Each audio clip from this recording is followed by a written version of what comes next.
Hello and welcome to this webinar on automatic meter reading. My name is Emilia Pisani and I will be the moderator. As such, I would like to give a warm welcome to the 4 speakers who have agreed to share some of their knowledge and experience with us today. As you can see on the agenda, Stian will start by introducing us to the subject. What are smart meters, why they're increasingly important in the development of district energy systems, and how they can be used, followed by Emil, who will explain the importance of standards and protocols that allow the various parts of a system to communicate with each other and produce the desired results. Stuart will then talk about the different uses and applications of the data collected, outlining the benefits for the utility companies as well as for the end users. And last but not least, Christian will give us examples of the different uses and applications of the data collected, looking a bit into their evolution and the future. Dear experts, we're very honored to have you here today and are looking forward to listening to your insights and recommendations. Starting with Stian. Stian has worked with smart metering solutions in various market segments for over 15 years, specializing in product management and business development. He is driven by unlocking the enormous potential of using data-based knowledge to improve the demand and supply of district energy. He has been working at Kamstrup since 2002 and today is head of product management. As such, his focus is on developing solutions that enable utility companies to optimize their business and day-to-day operations to develop a truly intelligent and integrated energy system for the future. I quote, Stian, what are smart meters and why are they important for the evolution of district energy systems? Thank you, Emilia. There are many very exciting challenges to overcome to grow district energy as a whole, both commercial and technical challenges. And today I want to show real examples on how smart metering and digitalization is one of the keys towards a highly energy efficient district heating system. So let's just get started. It will be some examples, and please come back to me if you want to know more details, because this will only be let's say a short introduction. Basically, what is a smart meter? Smart meters are measuring the amount of energy being delivered to a connected building.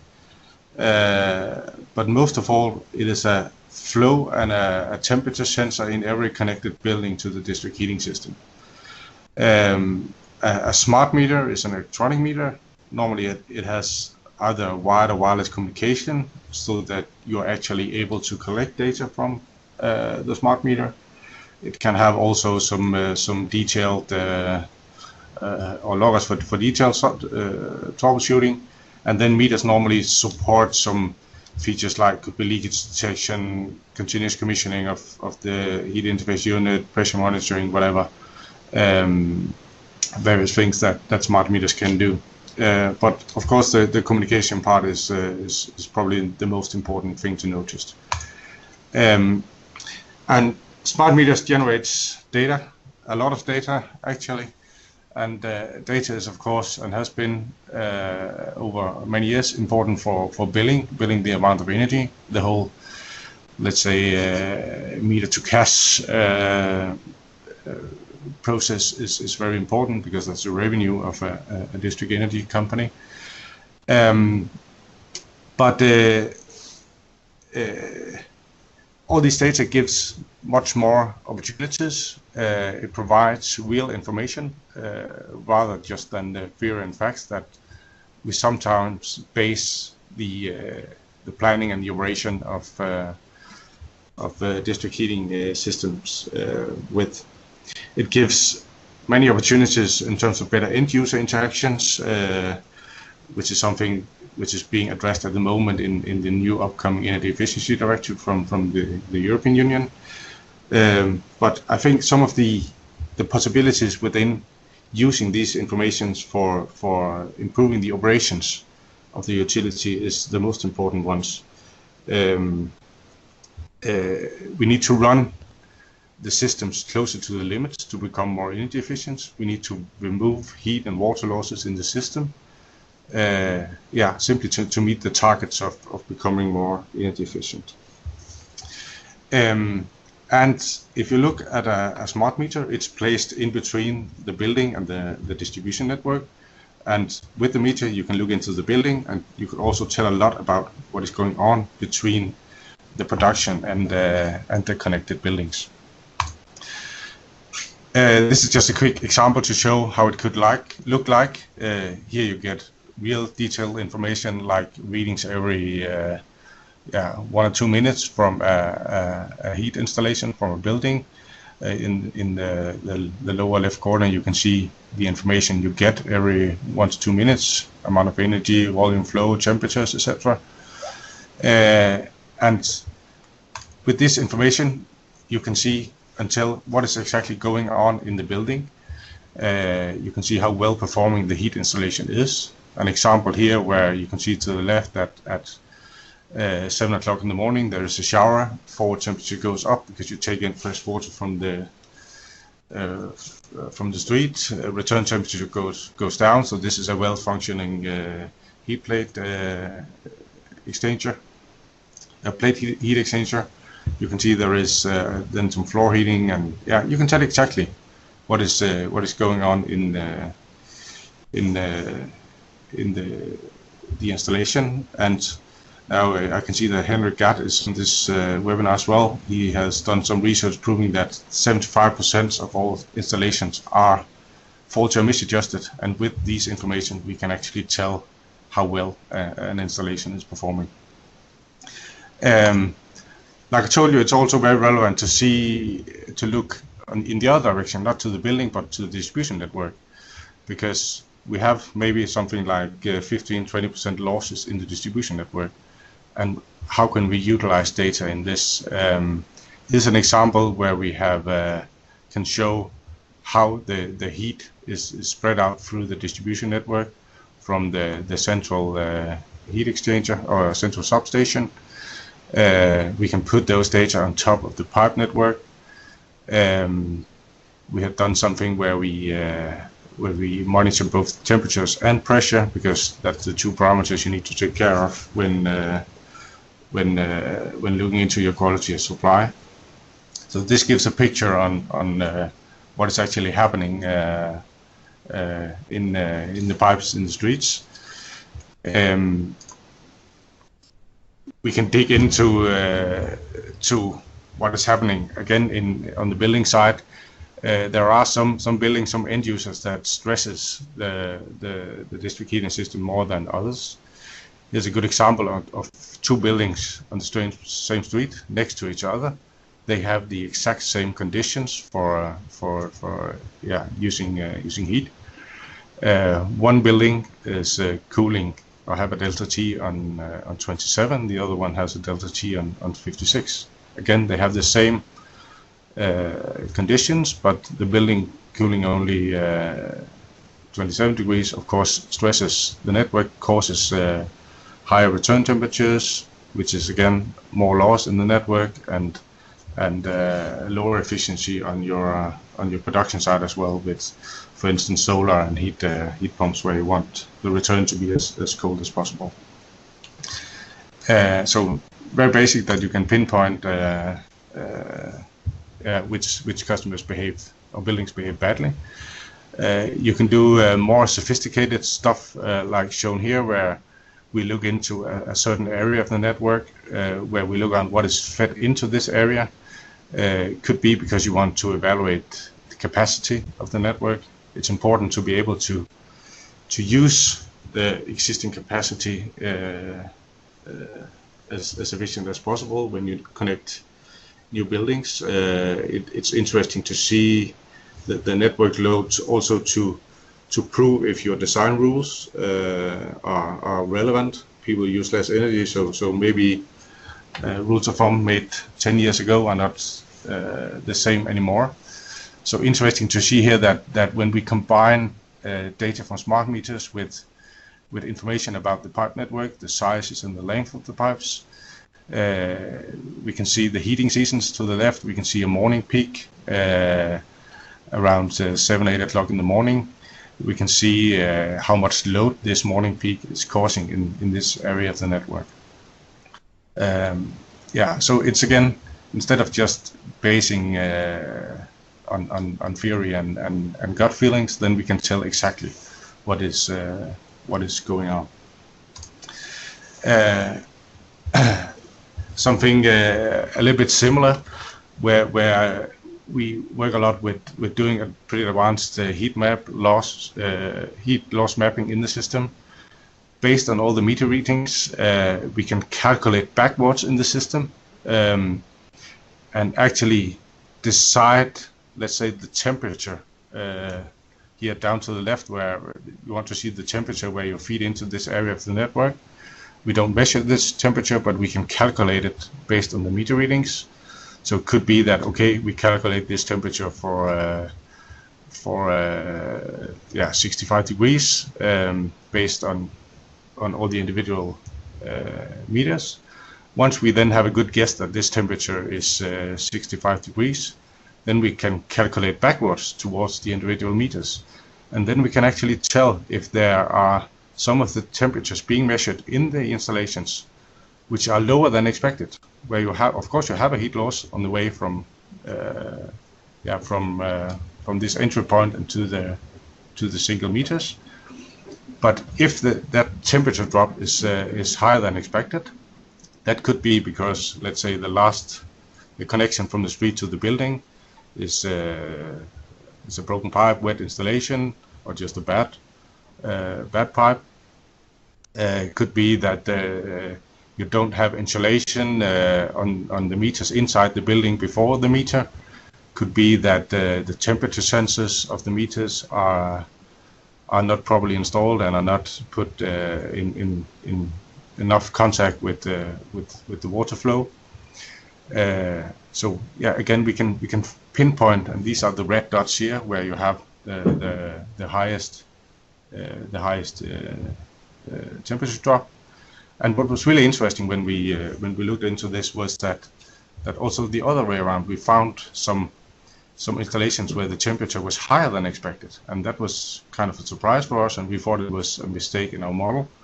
But then we found out that this is actually where you have some unexpected flow in the system. Could be because of shortcuts made maybe years ago to keep up temperatures at the end of these streets.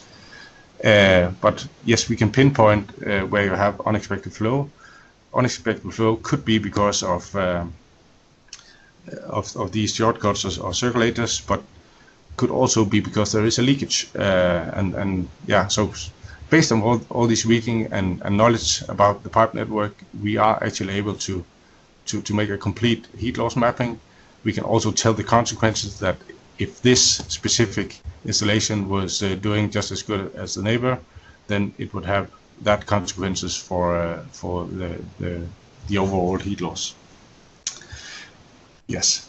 We have done something also about evaluating metadata with information about the building size and so on, and the weather information, and then we can tell something about how a building is actually performing, not based on theoretical information about how it's built or should have been built, but on the actual performance. I will not go very deep into that, but there are some good possibilities here.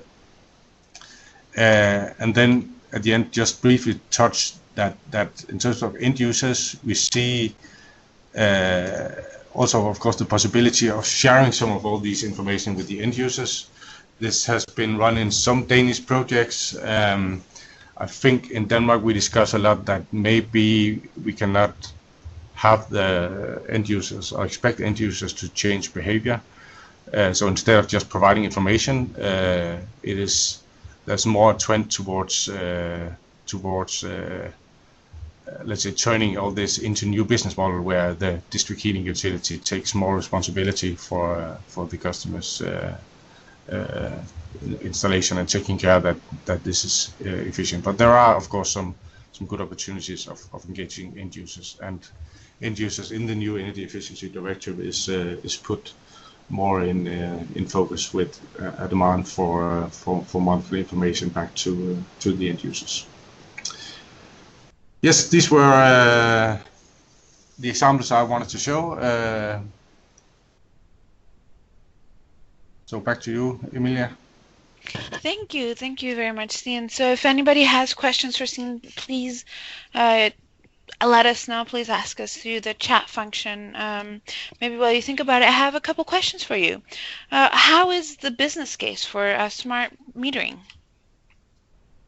Yeah, that's a good question, Emilia.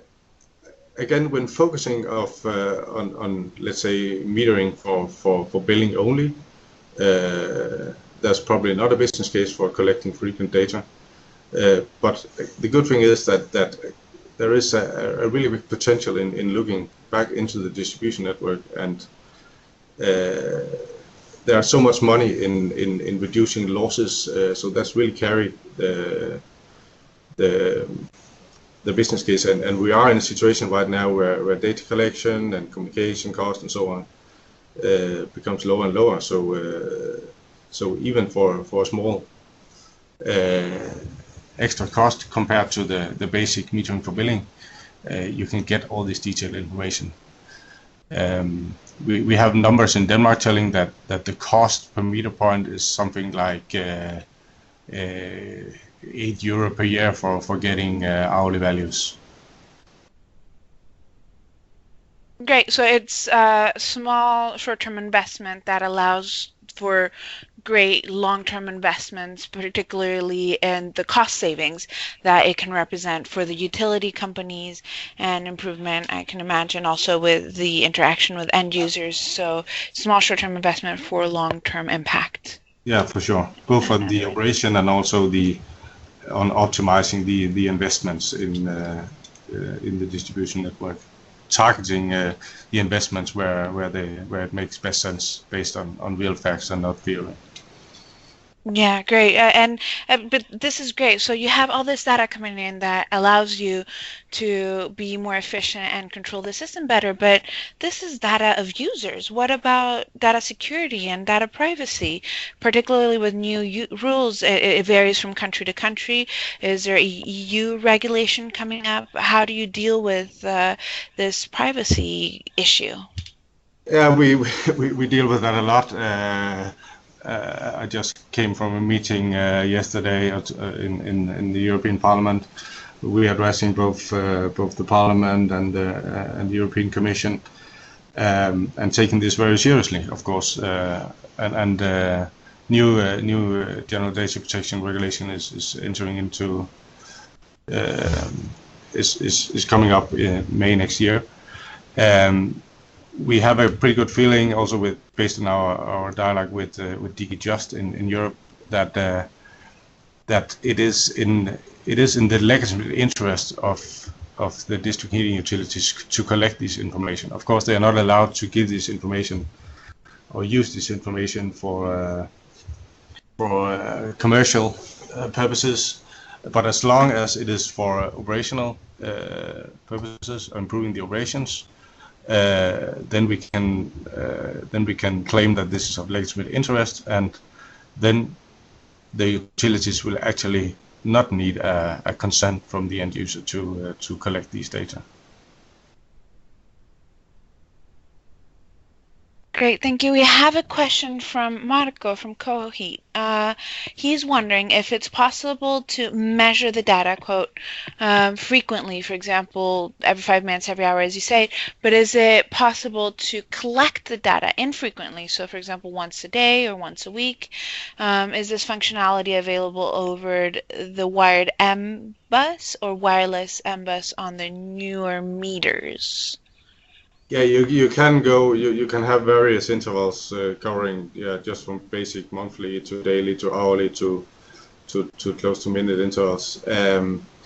We see from the projects and tenders where we are involved that hourly values is pretty common, and you can get that for, as I mentioned, for a fair cost.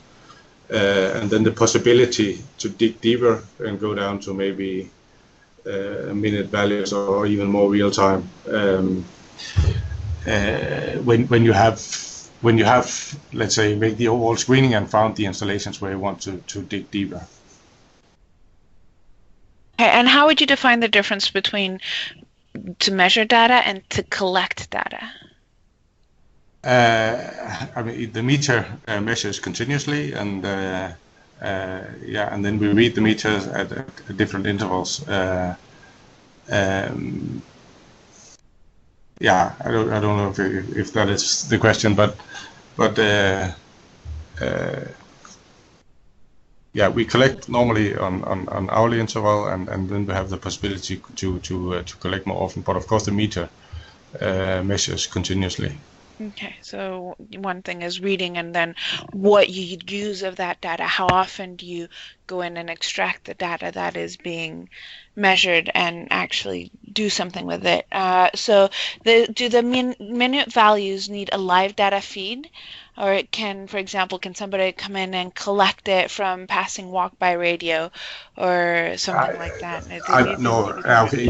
If you move beyond monthly values, then we normally establish a fixed communication infrastructure which is fully automated, and there are various wireless and wired technologies to do so. I don't think we will have the time to enter all details on that, but there is a clear trend towards fixed network solutions where you can collect data automatically. Great. Yeah, so it sounds like there's a new discussion for the LinkedIn group.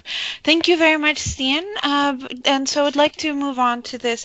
So we've understood how we collect the data, but how does this data communicate? So I would like to turn the floor to Emil. Emil is the managing director at Metrima AB, where he has been working since 2014. He's currently working on the integration of third-party products into the Metrima offering, so very relevant for what he's doing right now. He has a background in analysis and decision of operation scheme for interconnected electrical power systems. So, Emil, why are standards so important and how are they being used? Thank you, Amelia. Yes, so what I wanted to talk to everyone about today was standards in the terms of standards that are used to communicate rather than standards that are used to measure. And the reason why we see that this is relevant is from our experience in AMR and meter data collection in general. We've always integrated parts from other suppliers. We have a lot of experience with the fantastic products that for example, Kamstrup has. And traditionally every supplier had their own proprietary standard, and this is now moving to more and more open and freely available standards. And I'd like to talk a little bit about the benefits of this from a utility perspective, and a little bit about the problems that still arise, unfortunately, with these solutions. So from a utility standpoint, standards are very different from a developer standpoint. If you ask a developer, they all hate standards because standards always limit the way you're allowed to solve your problem. From the utility perspective, this is fantastic, because this gives you exactly what you want. You get a low risk when you buy a product, and you have an easier thing to use. You get products which are interoperable, interchangeable, and available from multiple vendors. So that means that if you buy a district heating meter from one vendor and a communication system from another one, if they all follow the same standards, then everything will work together. In this presentation, I'm going to use the two words protocols and standards as relatively the same thing. I'm aware that they're not formally the same, but I'm going to skip over that detail instead. So coming back to the question that was before, when there was the measurement and the data collection and the reading home, this ties into what we see where the standards apply. And standards basically apply anywhere where there is an interface inside the system. So when one part of the system has to speak to another. This can be things like between the solution provider and the AMR system. So this is between more or less the operator of the system and the AMR system. It's between the AMR system and the communication system.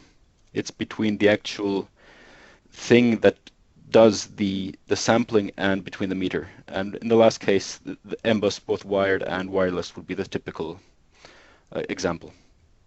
And a standard is, in a sense, only a description of how this interface should behave. It's a contract between the parties that are involved, a set of formalized rules that you need to follow.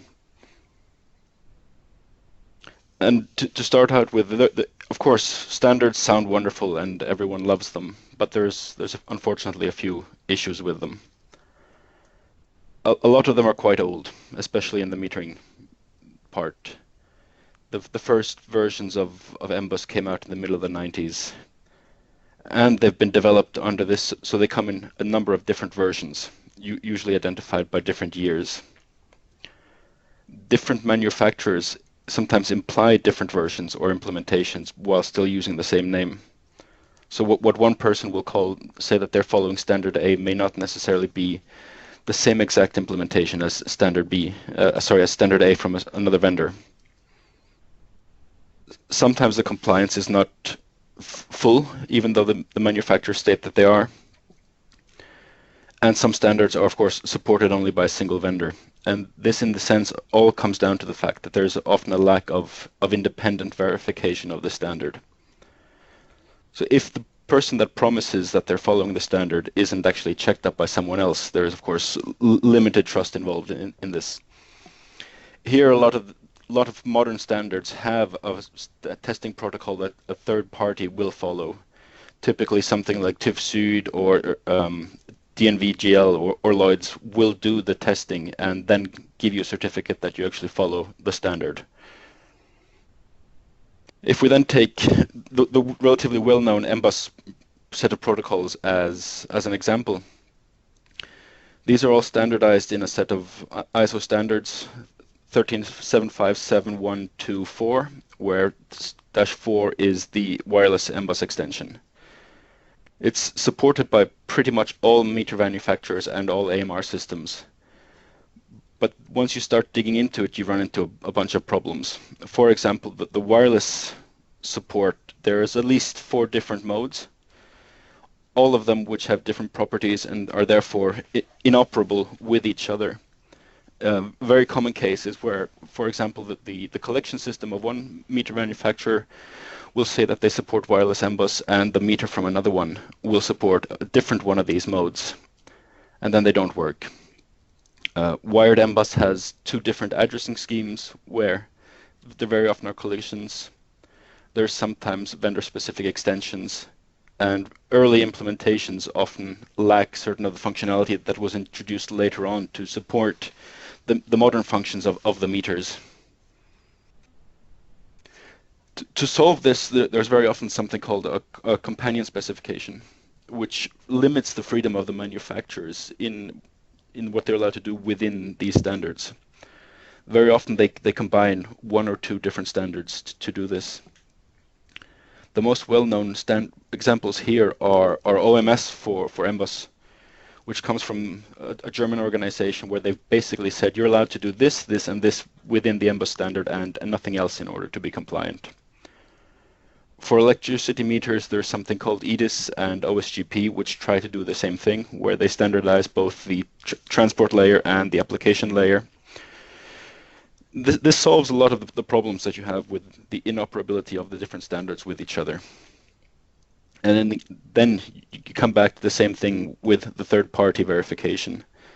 A good standard from the utility perspective is one that provides some form of independent third-party verification, as you can then prove that you're compliant with the standard. And anyone who has this certificate will definitely be following the standard.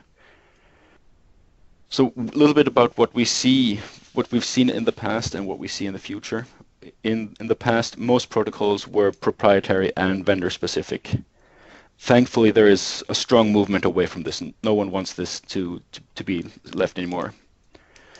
DLMS, M-bus, OSGP are all available as purchase from independent organizations such as ISO or ETSI. There's some movement to stay, where especially the modern RF solutions are not open yet. LoRa, for example, is patented, and Sigfox is only supported by a single vendor.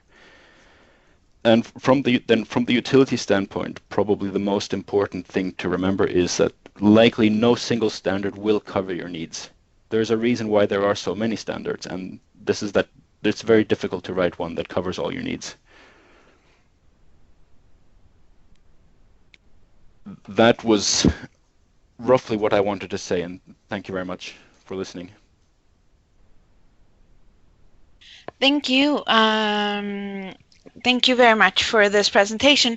So you say there's not one standard that will cover your needs, but are there some standards that are more compatible or more open, more flexible than others that are easy to put together?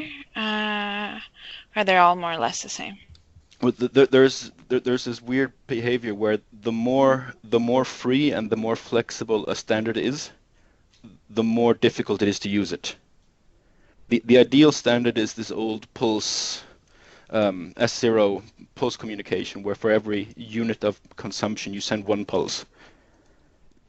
There's a very, very clear specification, and there's no possibility to do anything wrong for either the person who receives it or the person who sends it. Of course, it's also very limited in what you can model. Something like DLMS will cover all your needs from what you want to model, but it's very easy to pick out only parts of it and only use those ones. So I said that's part of the reason why it's so difficult, because it's difficult to combine all these different requirements of what a standard actually needs to do. So it's almost like a counterproductive. The more flexible, the harder it is. That's interesting. But you talk a lot about these sort of third-party verification. Is there an overarching governing body that overlooks and sets regulations for standards either at national levels? Like, is there something that's being put in place at a European level, at an international level, or is it just really to each action, each company, only third-party verifications? For a lot of the ones that become proper standards, there is often sort of an ISO appointed party or someone who has an interest in selling these. All the third-party verification people make their money out of testing compliance with a standard. So the TÜV Süd makes a lot of money out of taking the standard and taking a set of tests. But there's not really, a lot of people aren't that interested in pushing this either. So either you go down the route of we really want to be compliant, and then so the strongest ones I would say come from really, really big customers. For example, ERDF in France has very, very strict requirements on interoperability for their new electricity meters. So a strong customer really makes a huge difference. So instead of a governing body, this is where you see sort of market actors influencing other market, or the producers. Correct. If there's no customer demand for people being interoperable, the suppliers will not do this because it's easier to skip around it. Of course. Is there anything that can or should be done to update and modernize these standards and make them congregate? I can imagine now with the development of more technologies, internet, you have ever more open source. Is there something that can be done, or is a very conservative and slow moving market, market? Part of the problem is that these things are installed in the field, and they're often very limited in what hardware you have available. It's very easy to replace something on your desktop computer, but then if you then have a low power CPU that is battery powered and only communicates once every 15 seconds to save battery, you run into other problems as well. So I think what really needs to be done is that the customers gain an understanding of what they are going to use these systems for and how long they're going to stay around, and then demand these things in the tenders. Great. Yeah. So it's more of not a technological question, but once again, a investment and infrastructure question. Yep. And of course, if I see Marco had a comment here that there's procurement guidelines for some of the operators. In Holland, for example, the regulator specified quite clearly that there should be interoperability, and this also helps, of course. Great. Yeah. Thank you for this, and thank you, Marco, for your comments on the chat function. We can come over, go back to them at the end during the discussion. But for the moment, I would like to move to over to Stuart's presentation. So Stuart is chartered civil engineer with over 20 years of experience managing the development and deployment of technical infrastructure projects in communications, energy, and the built environment. Today, he is commercial director at Passive Systems, where he is responsible for developing and leading the district heating business unit. So, Stuart, how do you see, now we've noticed, we know what automatic readers are, more or less, the challenges they face with communicating with one another and within the system. How can they be used once we've passed over these challenges? The floor is yours.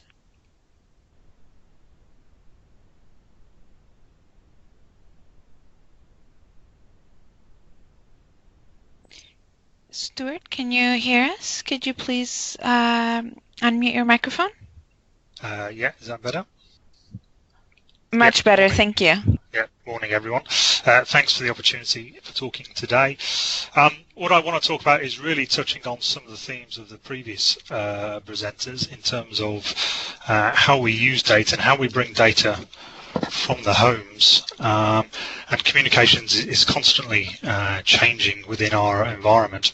So I want to touch a little bit upon what Passive Systems do in terms of we use what's on the sort of left-hand side of the screen. So we use machine learning and algorithms, the Internet of Things for comms, and looking at sort of big data and analytics and mobile computing, and use those emerging or indeed current technologies and how we can deliver the things on the right-hand side of the screen. So enhance customer experience, improve operational efficiency, and look at the improved return of investment for operators. So all touching on all aspects of what the previous speakers have touched on.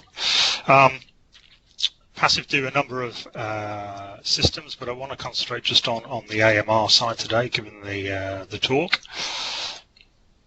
and really look at how emerging communications technologies, and particularly the Internet of Things, is changing how we can bring data out of homes, and how we can ultimately then bring those data back to operators' platforms and use them in ways where Stein touched upon, and looking at sort of either minute-by-minute data, etc. So the issue with bringing minute-by-minute data out of the home and in real time is obviously the connection. There are systems out there, a number of providers who do that currently, but they all particularly rely on the consumer's internet, and that has issues with, as we all know, internet reliability is different in different parts of the EU. It relies on the consumer maintaining their broadband connection, and it also assumes that all consumers will have a broadband connection, which isn't the case, particularly when you look at maybe different demographics and social housing, and also look at generation demographics.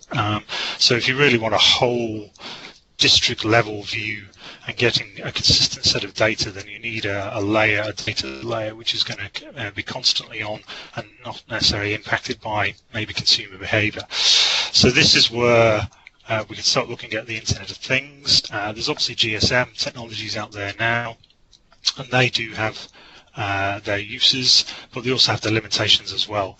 The Internet of Things is really looking at putting internet embedded objects into everyday household objects, and such as heat meters would be a good example, but fridges, coffee machines. We see Amazon rolling out their system now of being able to reorder shopping products just via using a touch of a button within your food cupboards, etc.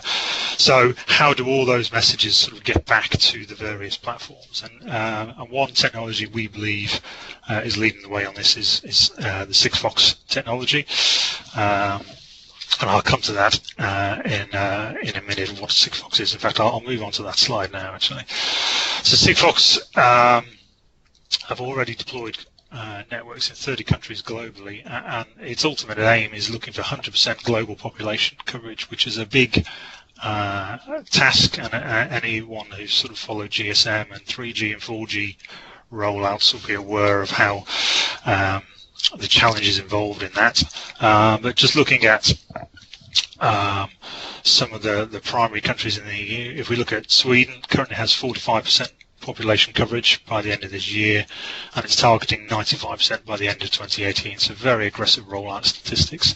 Here in the UK, there's 33% coverage currently, and again, they're targeting 95% coverage in 2018. And it's interesting, certainly in the UK's rollout of coverage, that primary is following heat networks, and not by accident either. So, yeah, in terms of why Sigfox, the advantages of it, it's very low powered, it's wide area, it's ideal for the Internet of Things. It drastically brings down the cost and energy consumption required for connecting devices to the cloud when compared to existing technologies. It is a regulated technology, but it is in unlicensed spectrum, and hence some of the economics associated with it. Has low power requirements, so that helps battery life, particularly in battery connected devices. There's no SIM cards, so all the protocols are done in the cloud. The chipsets are very low cost, which help in terms of the manufacture of devices. It's very high security, and touching upon some of those data issues which I talked about earlier. So it's highly secure, encrypted technology. It's very flexible in its data protocols. It's an open protocol. So in terms of the end user and provider, is open to everyone. And it can coexist with existing systems as well. So it can is interoperable, can provide backup to existing legacy systems as well as providing primary systems for new systems. And effectively it's a plug and play deployment, very easy to deploy. So we're helping a customer do a rollout in the UK at the moment, and typically it's taking between 5 and 10 minutes for a typical home to be deployed onto the network, which is pretty rapid compared to some other technologies. In terms of how that can be used, touching upon Stein's earlier presentation on the use of data, as well as bringing traditional meter readings over that network, you can bring diagnostic and performance data. So at the moment, for customers, we're providing 30-minute meter reads on traditional meter reads, which is probably more than, or far more than required for billing purposes, but we're also providing the flow and return temperatures and the instantaneous flow and total flows from heat meters as well. And that's enabling then network operators to do exactly what Stein has said, is start looking at monitoring key network parameters, whether it be average delta T, whether it be heat losses, and that can be at a home level or an aggregated level, say on a particular branch of a network. And the advantage of the Sigfox is it sort of fills the gap between having internet connected devices in every home, which obviously require broadband connections, etc., and effectively just having a traditional, say, AMR system, which is maybe providing a meter reading on a daily or maybe an hourly basis. So Sigfox has its limitations as well in terms of its bandwidth, but it's ideal for bringing small packets of data across. So it's limited to 40 messages a day. And what that actually enables you to do is to start bringing data down, maybe on a 30-minute basis.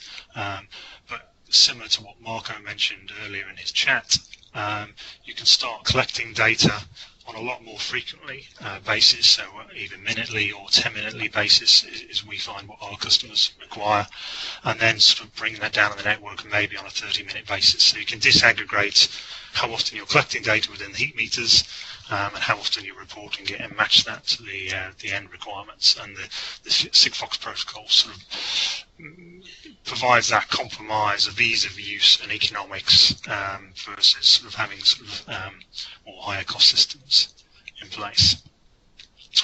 It also helps in terms of prepayment or pay-as-you-go systems. These are quite common, certainly in the UK, not so common in Europe, but they do enable the consumer to have a different relationship with their energy provider. And this is effectively giving them an app-based environment where they can monitor their data, and they can actually pay for their energy on a pay-as-you-go basis. So I guess similar to looking at how the mobile phone industry operates, either on a debit credit system or a prepayment system. And again, Sigfox enables that infrastructure to enable that near real-time credit and debit balance to be communicated over the air. And indeed, if a consumer runs out of credit, then enables the necessary protocols at the heat interface end to be kicked in, subject to certain controls. So, and then this enables sort of that data which Stein touched upon coming across the airways, going into the operator, enable them to provide efficiencies, but also that network, that data is also useful for the consumer as well in terms of how they control their heat use. And indeed, we know smart meters are being rolled out in the electricity and the gas industries as well. So it enables those three data streams to come together, and indeed water data as well, and get them a whole view use of their data use in their home and their environmental impact in their home as well. The operator can have access to that data as well, and that helps customer services, which we all know some of the heat networks across Europe have customer service issues, and enabling them to better manage the flow of queries coming in from customers and answering those as well. So, for example, if you have a customer coming in and they have a complaint about the heat network, it enables customer service to immediately go in and have a look, okay, what happened 10 minutes ago in that household? Is it performing as we expected? Do we have an issue on the whole network, which typically energy center monitoring nowadays provides? But if we start getting to problems down at branch level or home level, it's very difficult for existing monitoring systems to provide that. But these smarter systems enable customer service to say, actually, yes, we recognize we have a problem, and an engineer has been sought on that. Today, really, the answer for that is we're going to have someone to look at it, sort of thing. So that real-time data starts enhancing the customer service journey. And also, in terms of smart data, it helps the installation tools as well. So if installers are working on particular homes, etc., they can get real-time messages back that actually what they're doing is interacting with the network and is correctly installed. So rather than going to a house, installing something, waiting for a back office IT function to commission something, and then finding maybe a day later that actually out of the 10 homes you installed today, only 9 have been picked up on the network, using near real-time comms gives the installers the confidence that actually what you've installed is working, all the data's being read onto the network, and here's a positive view of it. And then also start bringing in other tools in helping the installer commission. So.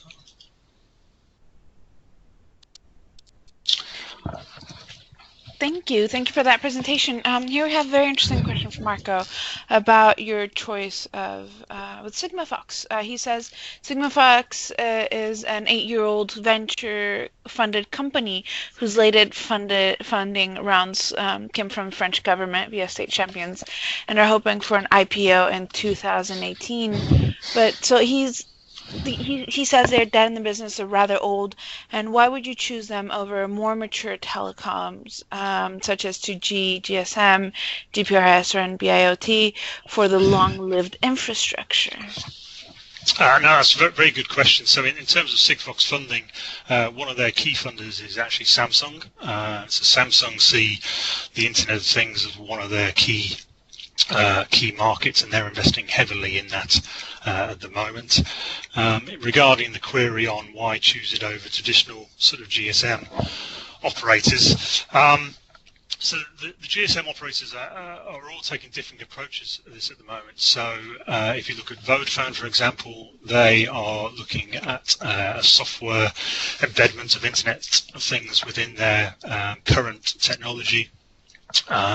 If you look at maybe Telefonica, who own some of the large networks in the UK, they're actually going down the Sigfox route. So Telefonica have just announced recently that they're integrating Sigfox within their offering. So rather than using their existing GSM network, they will use the Sigfox layer to provide their Internet of Things. So the GSM operators are all going around different routes, but the key to Marco's question, I think, is flexibility.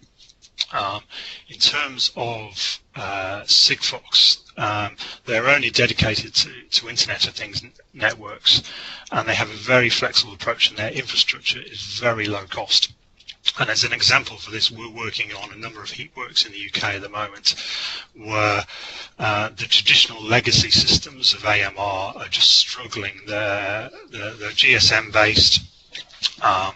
They're not performing correctly, and the GSM operators are just not interested in providing additional coverage because the cost for providing an additional GSM base station is in the hundreds of thousands of pounds, and the business case just doesn't stack up. And we see that as consumers of mobile phones. We effectively take the signal as is, and we have no influence. And so if our home doesn't have a good GSM signal, we have no way of influencing that GSM operator. The difference with Sigfox is because their infrastructure is so low cost, they can provide a more flexible service. A good example we have is we're just rolling out a network in the city of Bath at the moment, and Sigfox are deploying 5 or 6 base stations into that city purely to cover the heat network. And other heat networks we're covering where the Sigfox coverage maybe doesn't cover the whole network. They're providing those base stations for that as part of this target of getting 95% population coverage, and the speed of deployment is incredible. So from request to deployment is typically about 2 weeks. So that's, for me, the key difference between the GSM operators and the Sigfox operators is just the flexibility and the willingness for them to actually genuinely get to full population coverage and enable them to meet the consumer's needs, where the GSM operators are probably delivering Internet of Things services because they know they need to, but they're doing it with their existing infrastructure. They're not deploying additional infrastructure. It's a software fix to an existing network.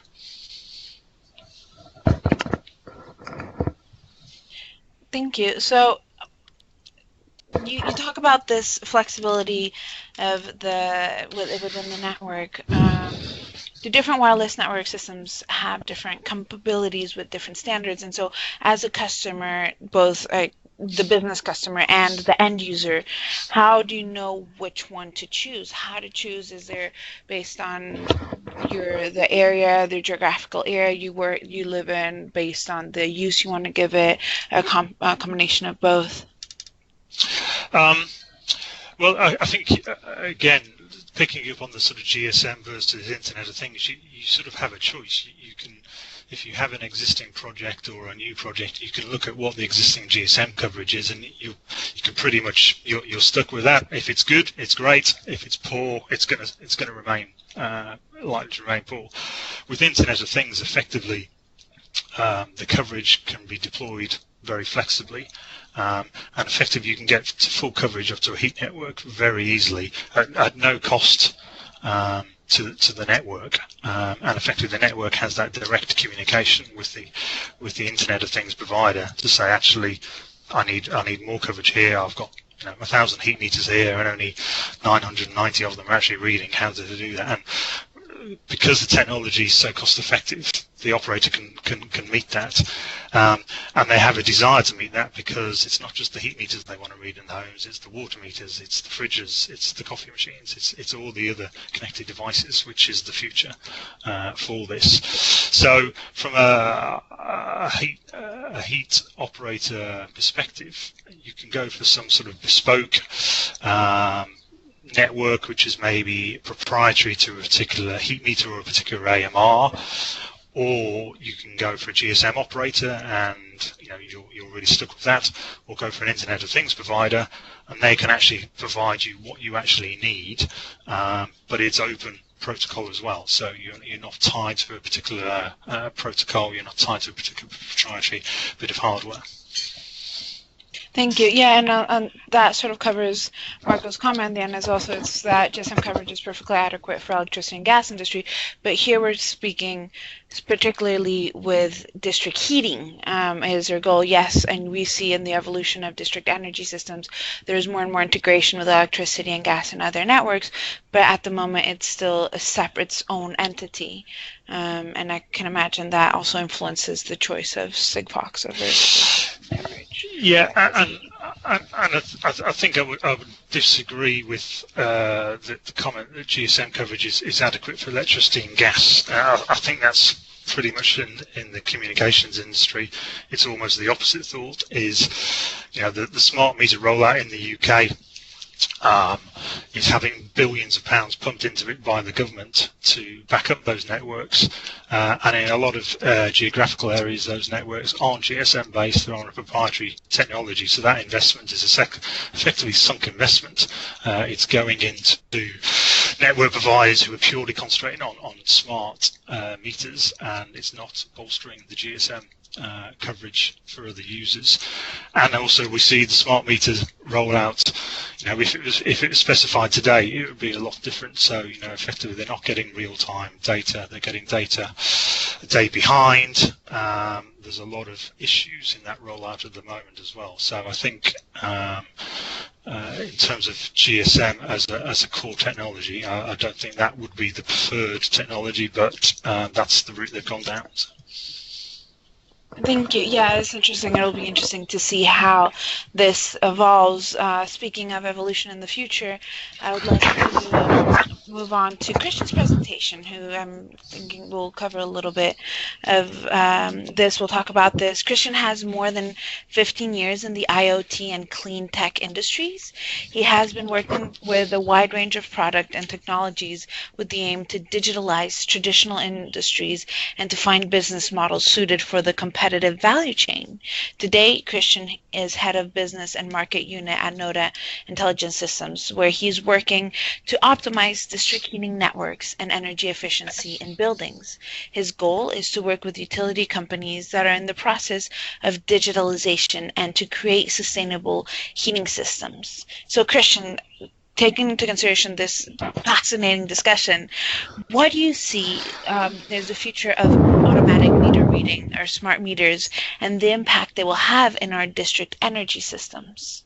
Yes, hello everyone.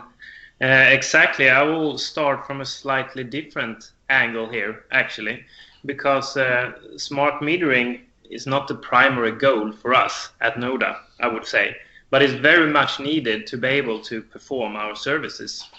And what we usually say is that you cannot manage what you do not measure, and you should not manage what you do not analyze.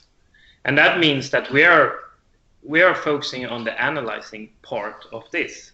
But to be able to do that, you need to collect the data, you need to analyze the data, and also, most importantly, you need to act on the data in real time.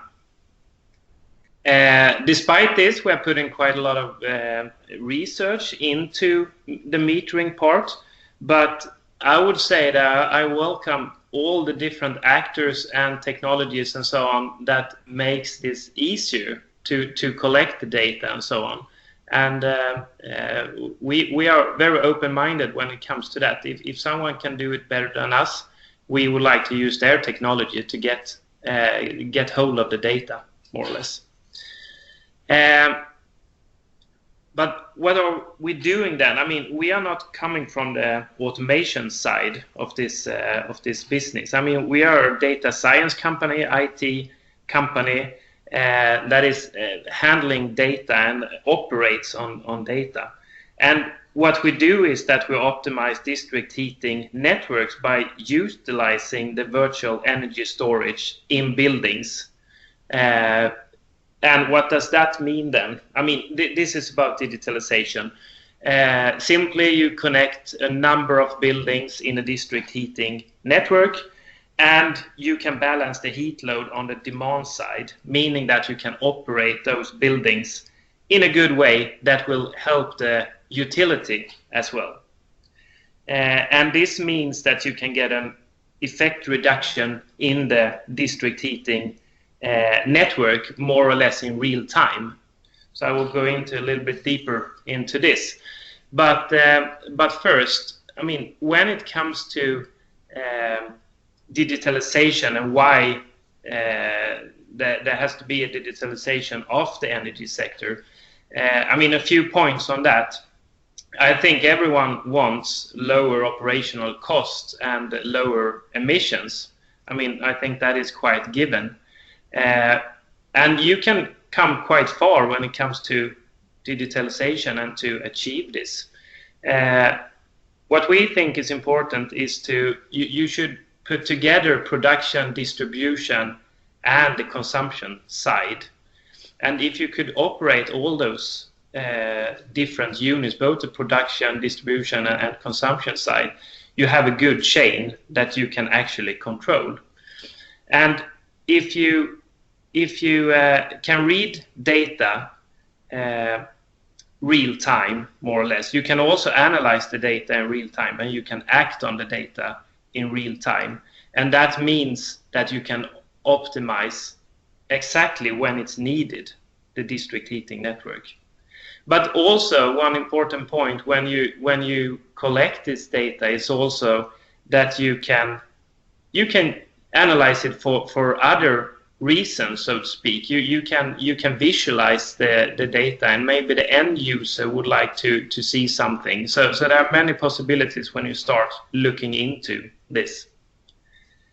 And when I'm talking about buildings, I'm talking about, you know, more or less apartment blocks, big buildings that holds a lot of energy. And that means that a building that holds a lot of energy in terms of heat, you can control this building in a short period of time and lower the effect in the building, lowering the demand side, so to speak. And if you can do this, if you connect the buildings and can operate them short period of time, you actually have the possibility to connect production, distribution with the consumption side. And in this case, on this picture, you can see the arrows, and you can see they're pointing down, meaning that you can actually control and lower the effect. This means in a cluster of buildings that, looking at this picture, this is really the core for NODA. And that means that, I mean, depending on your heat load forecast, more or less, you know the situation of the day. If you have a shortage in production, for example, during morning hours and in the afternoon, for example. And if you connect one building in a district heating network, I mean, you can run energy efficiency services and so on in that building, but that do not help the situation in the district heating network. But if you start to connect a few buildings in the network and some more, in this case it's quite many, but then you have created a cluster that you actually can control.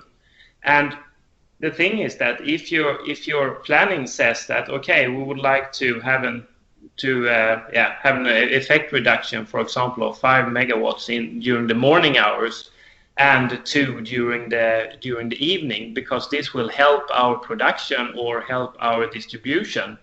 Then you should be able to handle this in the grid, in all the buildings. And that means that you have to take in consideration both the production, distribution, and the building side. Are we able to operate this in a different way? Then we have to look into each specific building, if you can operate it in a different way for, let's say, 1 hour or 2 hours, and that might help the morning peak. And in this case, it's also important to be aware that, I mean, the data that is read, that is coming in, is of course analyzed, and it's building up a good view of the situation in each and every building. And that means that the system might choose to operate in a certain way during the morning and in another way during the afternoon. So you're always taking the virtual energy storage into account when you are doing the operations, so to speak. So that is, I mean, in terms of what the service does and how to optimize the network. But coming into the smart metering part in this, here it's getting quite tricky, I would say, because you need many different data points from many different sources in this case. You need information from the BMS system, the controller, the heat meter. It could be different sensors for pressure and so on. And I mean, looking at how buildings are operated today, you know, it's more or less the curve is set based on the outdoor temperature. But here you can, if the more data points you get, you can optimize in a much better and controlled way. So you need information from the BMS system. You often need information about the indoor climate, means room sensors and so on. Then we add external values like forecasts. It could be how the structure of the building and so on. And then it could be data from a production system, a SCADA system or something like that. All this going into the platform to be analyzed, and then it's going back to the cluster of buildings and a calculation of how you operate this in the best way in terms to optimize for the utility. And here I think we have the key. I mean, if we can find good ways here to streamline and to make the process more efficient to get this data in a good way, then we have come quite far. I can also mention actually a project with Gothenburg Energy, where we have worked quite a lot with this, and in this case the data from more or less all the different sources that I mentioned on the last slide is gathered in a centralized system. So here is more or less a software solution needed to get this data, to read the data and to act on the data, writing back, that means. So, but it doesn't always look like this. It might be that you need to install hardware in each and every building, read the heat metering in a specific way, the controller in another way, and so on. But this way, in this case, it's centralized and only need one access point.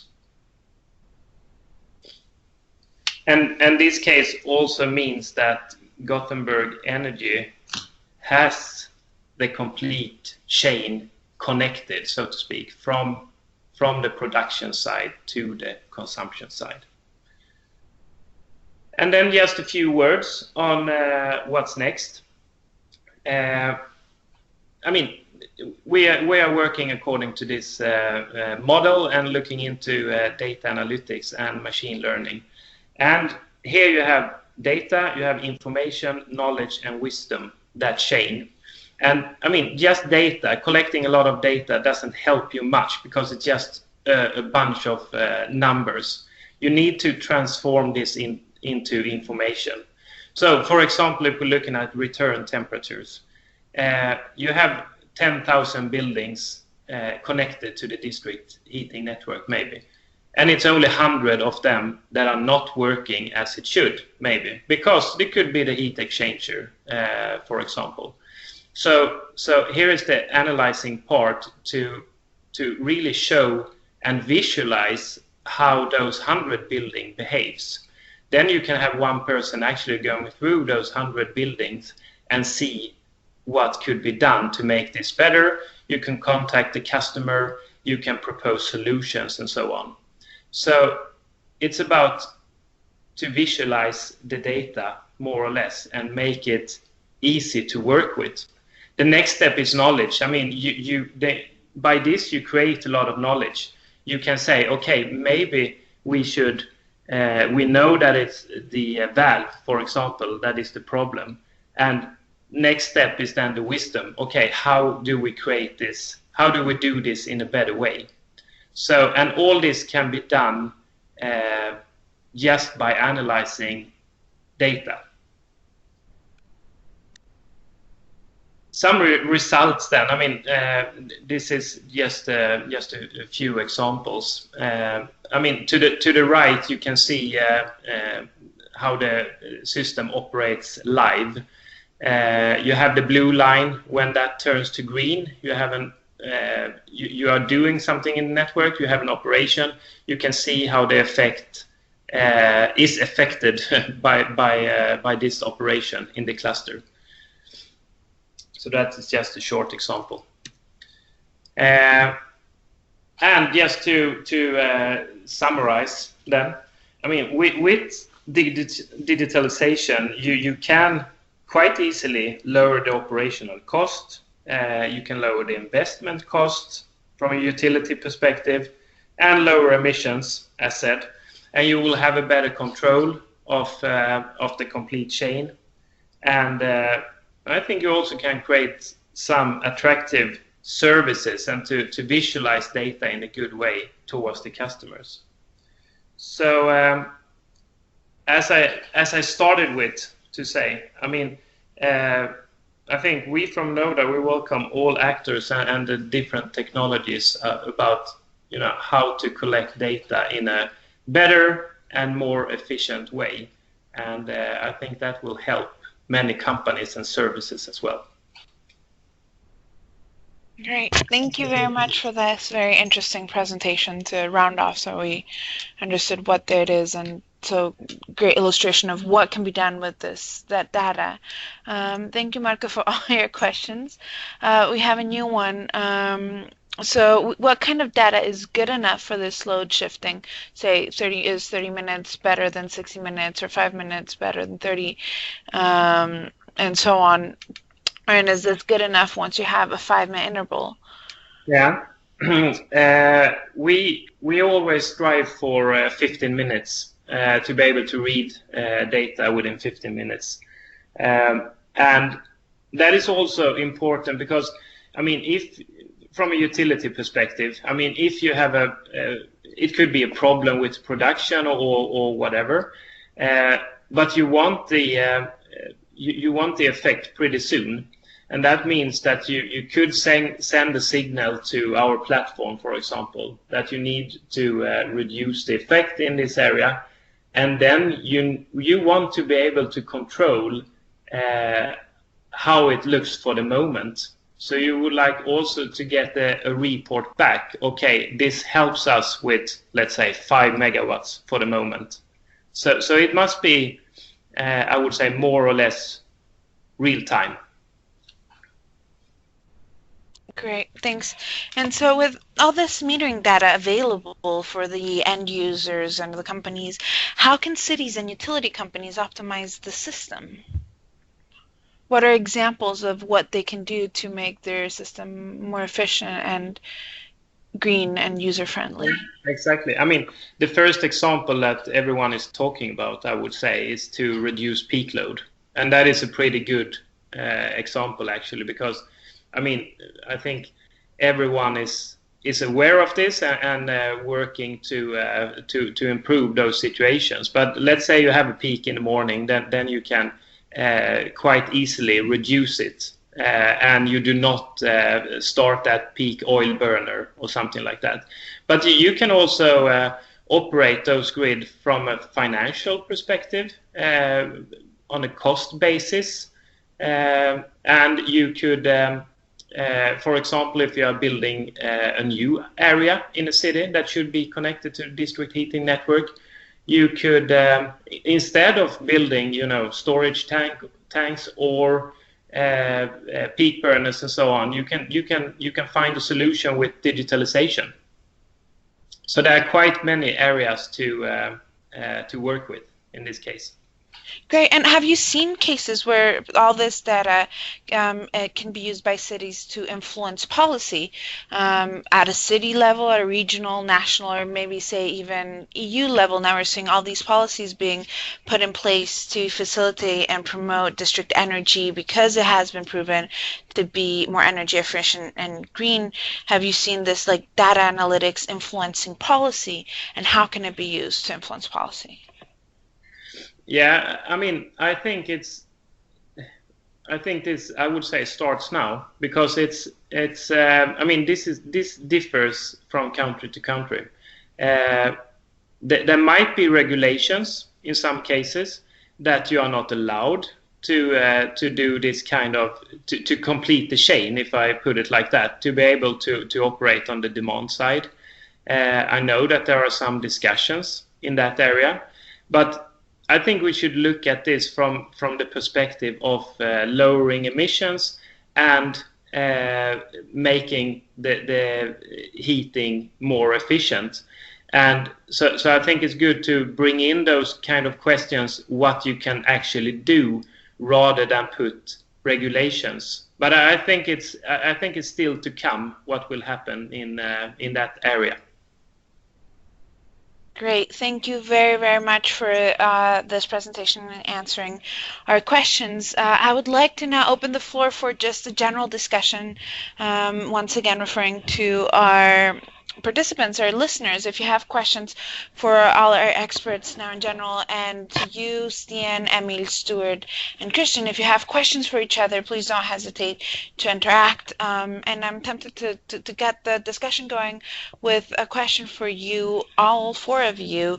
Is there a difference between district heating and district cooling when it comes to automatic metering? So can it also be used for district cooling? Is it the exact same? Is there a difference? How? And why?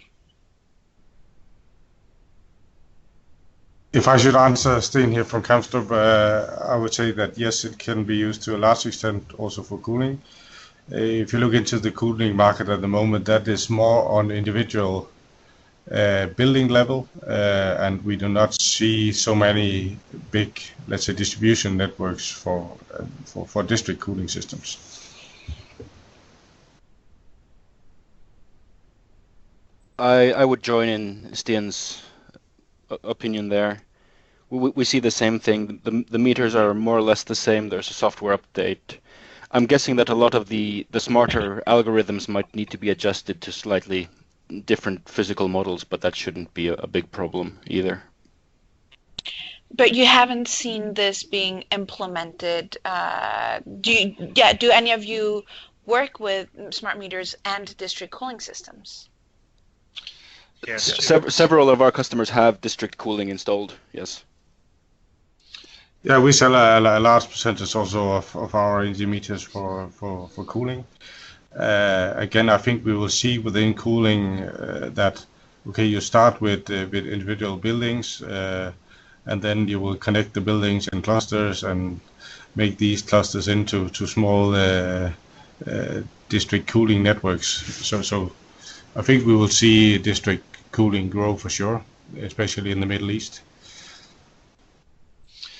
We're seeing district cooling becoming more prevalent in the UK, particularly in some of the high-spec developments in London, where there's combined district heating and cooling. It would be fair to say the clients at the moment are more focused on improvements on the heating side, because I think they more understand that side, and the cooling is relatively new to them. But you can see some of the same processes and challenges we spoke about today being applied to the cooling sector.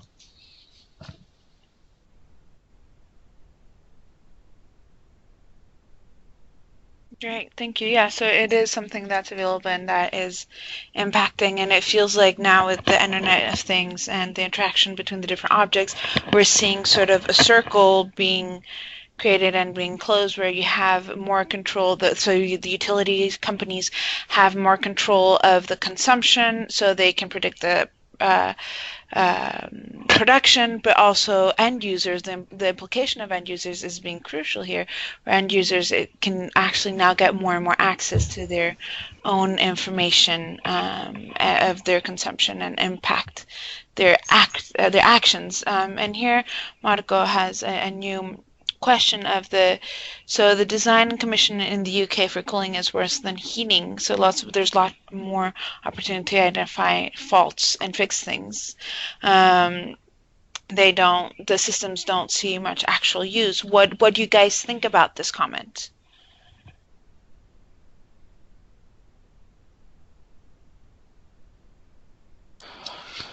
I think there's less expertise out there in the cooling sector, or certainly in the district cooling sector. So, and that's at a client level and a consultant level as well. So the comment's probably valid that we see issues in heat networks today, even in brand new heat networks, which shouldn't be happening in terms of design and commissioning errors, and district heating's 40, 50 years old plus. So cooling, which is relatively newer, those issues are reoccurring and the mistakes are being made. So the comment's probably valid, but at the moment probably the expertise isn't there, and certainly where we see combined heating and cooling networks, I think the focus is naturally trying to maybe optimize the heating, because that's probably better understood. So the demand is, the opportunity is probably there for cooling. There's probably a gap in the market at the moment. Thank you. And this sort of makes me think of, within the cities, member cities, we see a huge gap between the systems that have been in place for a long time, so they're very mature and developed systems, and systems that are being installed, such as we see a lot in the UK. Do you see a difference with smart metering, not only the metering being put in place and the data used? Is there a difference impact difference between if a company, a city starting with a new system? I can imagine it's a lot easier to start directly with smart meterings and the latest technologies, but do you see a difference also with older systems where they have old meters? The cost of changing those to new smart meters would be great, but can the data be used differently?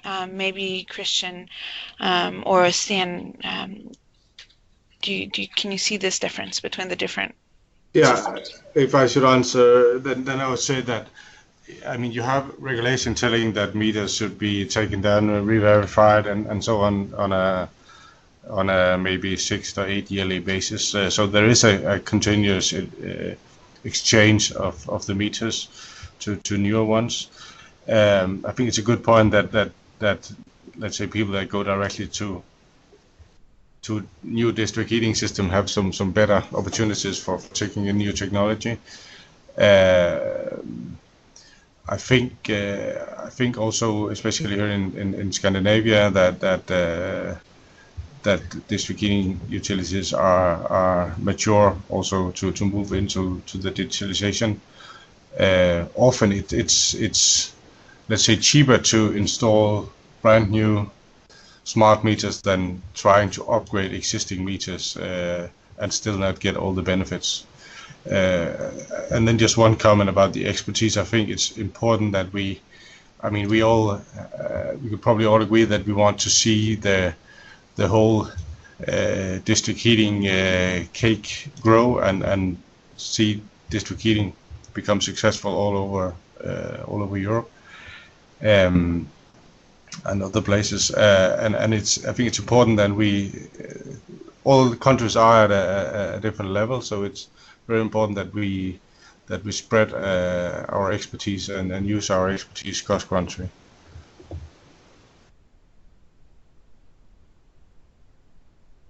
Thank you for that. And we actually have one more question, our last question here from Gothenburg Energy. I'll let Helena ask you directly. Thank you very much, Emilia. My question is that now that we have this technology increasing, and there's also a big movement in the smart networks to get end users involved as prosumers, both to control the consumption and also as producers. So how can this versatility then be controlled so that the network systems are continually being able to be optimized so that the availability for the end users are not taking away the optimization possibility? Again, if I should answer a very relevant question, Helena, and I think as well that we will see this movement towards end users becoming prosumers. That's also a matter of what it is needed to make them accept to log into a district heating or district energy network. And I mean that just calls for all this we have been discussing today. More decentralized production calls for more knowledge about what is actually going on out there, because otherwise you cannot control and run an efficient district energy production and distribution. And then it's Christian here. I think it's also important that all actors, but the utilities I'm thinking of, I mean that it explained to the real estate owner in that case how he or she can help in this whole chain. So I mean there are certain aspects that could be put forward, and it could be that they could actually lower their energy consumption at the same time. They can get access to some data. I think they want to have access to. I think one other important aspect is that they're actually helping the city to lower the emissions and so on. So, like a package of improvements is important to communicate externally to get everyone on this track. And Stuart here, just to follow up on that, I think in terms of all this work around sort of aggregation and decentralization and bringing consumers in, you have to recognize that it's very hard to predict consumer behavior, and you're always going to get an element of opt-out. And we've seen that on many of our projects. So you certainly have to build that into your algorithms and indeed the expectations. You're never going to get 100% compliance, or indeed a high compliance figure. So human nature is like that. But what can influence that? Just to build up on the previous comment, is to try and incentivize the consumer, whether that be down at a building manager level or indeed the individual apartment consumer level, is incentivize them to change their behavior and then reward them for that. And so it's maybe looking at different commercial models for how heat is sold, and really bring the consumer into, actually, if you change your behavior slightly within certain parameters, then actually we will reward you for that, and that comes out of the savings. So effectively share some of the savings and the efficiency savings with the network operators, and there's some good work being done by some of the universities at the moment on that.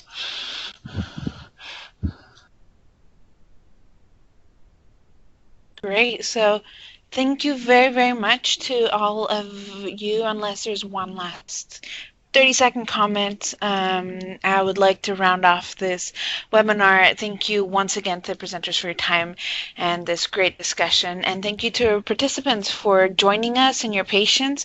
We've gone over a little bit, but I think it's been definitely a fantastic webinar. So